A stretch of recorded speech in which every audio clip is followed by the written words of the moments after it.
7 তারিখ বুধবার জেলায় জেলায় কিন্তু বৃষ্টি আসতে চলেছে।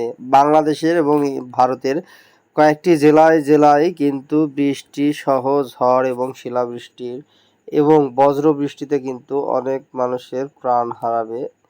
তো সবাই সতর্ক থাকবেন যে 7 তারিখের যে আবহাওয়াটি সেটি কিন্তু বিশাল আকারের হতে যাচ্ছে। তো 7 তারিখে আমি ভোরবেলায় যদি যাই তো ভোরের দিকে রাত্রি 11টা বা 12টার দিকে যদি যাই তো মেঘ দেখতে পাচ্ছি আসলে বাংলাদেশ জুড়ে। ঢাকা, কাপাসিয়া এবং লাক্ষী এই দিকটায় এবং কুমিল্লা, ফরিদপুর, শৈলকুপা, পাবনা এই দিকটায় কিন্তু তো সারা বাংলাদেশ জুড়েই কিন্তু 7 তারিখে মেঘলা পরিবেশ থাকবে। 11টার দিক থেকে কিন্তু হালকা মাঝারি বৃষ্টি সিলেট, মৌলভীবাজার এদিকটা এবং ভারতের শিলচরের এদিকে কলাশিয়া এই দিকটায়। তো 12টা 1টার দিকে যদি যায় তারপরে তো মেঘটি কিন্তু ভারতের দিকে দিকে এগোচ্ছে এবং ভারতের দিকে চলে যাবে কিন্তু।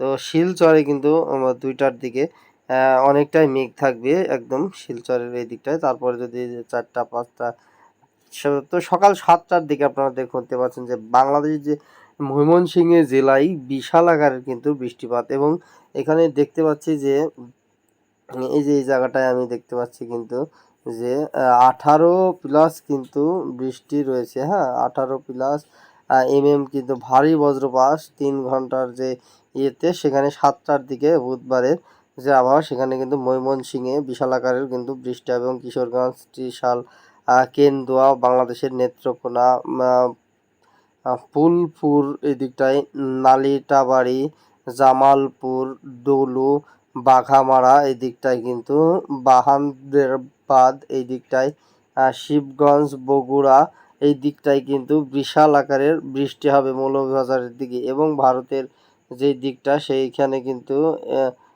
উইলিয়ামনগরে এই দিকটায় কিন্তু বৃষ্টি রয়েছে। তো এই দিকটায় কিন্তু বিশাল আকারের বৃষ্টি রয়েছে এবং ভারতের যে পূর্ণিয়ার এই সাইডে কিন্তু বৃষ্টি সেই দিনকে লক্ষ্য করা যাবে না। তো বৃষ্টি তারপরে যদি 7টার পরবর্তী সময় যদি যাই তো 7টার পরবর্তী সময় ঢাকার দিকে এই সাইডে কিন্তু বৃষ্টি হবে, কাপাসিয়ার এদিকে, লাখাই, কুমিল্লা এই সাইডে। তো তার পরবর্তী 12টার দিকে যদি যাই তো পুরো বেঙ্গল জোনের বাংলাদেশের খুলনা, লোহাগড়া, মাদারীপুর, ফিরোজপুর এই দিকটায় কিন্তু বৃষ্টি রয়েছে যশোরের এই সাইডে। 12টার দিকে যদি 1টার দিকে যাই তাহলে অধিক পরিমাণে কিন্তু বৃষ্টি আমি দেখতে পাচ্ছি শ্যামনগরে হতে চলেছে এবং শ্যামনগরের যে মঙ্গাল, সাতক্ষীরা এই সাইডে কিন্তু বৃষ্টি রয়েছে এবং ভারতের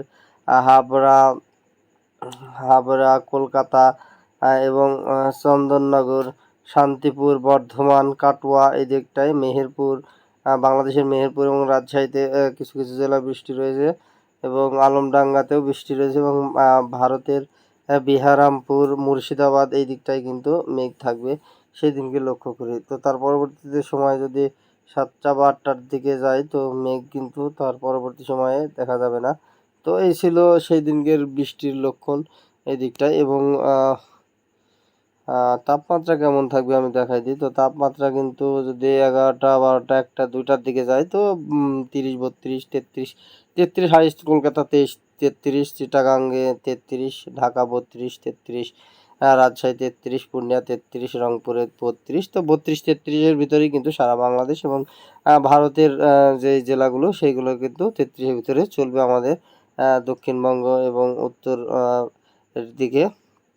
তো তার পরবর্তীতে আমাদের যে বৃষ্টির পরিমাণে যদি যাই এবং আমি যদি লাস্ট 7 তারিখ 12 তো প্রায় জেলায় কিন্তু বৃষ্টি রয়েছে, কলকাতা এবং ঢাকা বাংলাদেশের সাইডে বেশিরভাগ বৃষ্টি রয়েছে এবং ভারতের মুর্শিদাবাদের এই সাইডে কিন্তু হালকা মাঝারি কিন্তু বৃষ্টি রয়েছে, কাটোয়ার দিকে এবং শিলচরে একটু বৃষ্টি রয়েছে। তা বাদে কিন্তু কিছু কিছু জেলায় বৃষ্টি রয়েছে এবং তা বাদে কিন্তু কোনো জেলায় কিন্তু বৃষ্টি নেই। তো লাস্ট 24 ঘন্টা এই ছিল যে জিএফএস মডেলের কথা এবং ইসিএমডব্লিউএফ এর কথা এবং জিএফএস মডেল কি বলছে আমরা দেখিনি। জিএফএস মডেল বলছে যে ভারতের সিলেট, শিলচর এই দিকটায় এবং রংপুরে বাংলাদেশের রংপুর এবং শিলিগুড়ির দিকে কিন্তু বেশি বৃষ্টি রয়েছে এবং ঢাকার খুলনার এই সাইডে হালকা মাঝারি বৃষ্টি রয়েছে। তা বাদে কিন্তু কোথাও বৃষ্টি নেই সেই দিনকে লক্ষ্য করে। তো কার কথা সঠিক আপনারা অবশ্যই কমেন্টে জানিয়ে দেবেন 7 তারিখে কোথায় কোথায় বৃষ্টি হচ্ছে।